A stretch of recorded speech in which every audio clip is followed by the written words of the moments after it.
Times. U.S. Secretary of Health and Human Services Robert F. Kennedy Jr. generated controversy recently when he blamed the prevalence of autism spectrum disorder on environmental toxins. That's right. Channel 7's Daniela DeHogany spoke with the parent of a child with autism as well as a healthcare professional today to gather their reaction to his comments. And she joins us now live here in our studio with that. Daniela.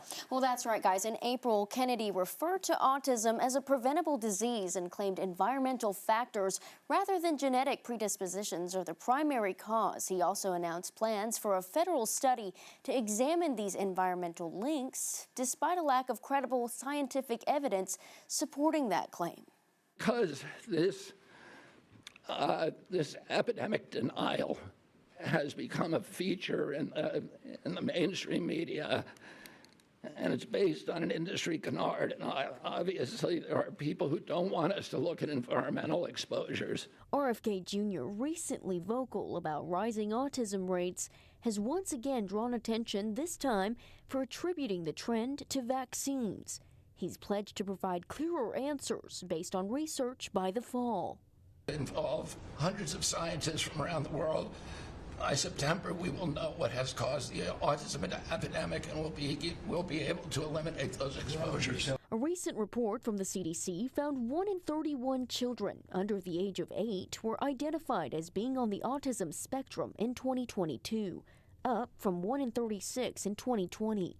Little Rock pediatrician Dr. Chad Rogers says we're likely seeing this increase as a result of a combination of factors.